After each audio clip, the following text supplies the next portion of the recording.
In today's video, I'm going to teach you how to save a document using ILovePDF, a versatile and user-friendly online tool perfect for handling your PDF needs. So let's dive right in and start with the basics of this process. First, open your preferred web browser and go to the ILovePDF website by entering their URL into the address bar. It's a simple, straightforward site filled with various tools designed to assist you with different PDF tasks. Once you've arrived, the next thing to do is choose the specific tool you need.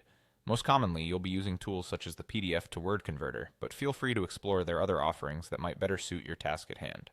Now, you'll want to click on the Select PDF File button. This prompt allows you to choose the PDF document you wish to work with from your device. Navigate through your folders, select your desired file, and prepare for the conversion step.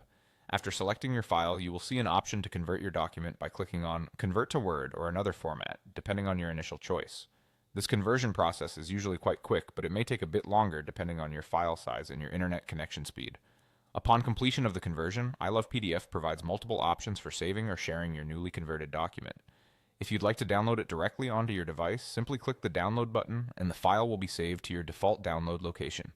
Alternatively, if you prefer to work with your documents on the go, you can choose to save it directly to your Google Drive account.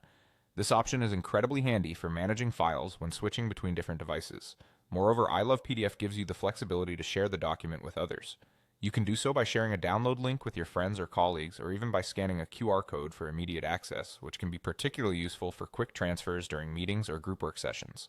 Finally, if Dropbox is your storage solution of choice, there's an option to save your document directly to Dropbox as well. This ensures that your files are accessible from anywhere while also being securely stored within the cloud.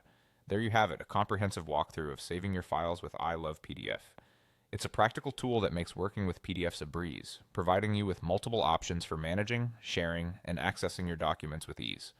I hope you found this tutorial helpful, and I encourage you to explore the various functions that ILovePDF offers to streamline your document management tasks. Thanks for watching, and happy transforming!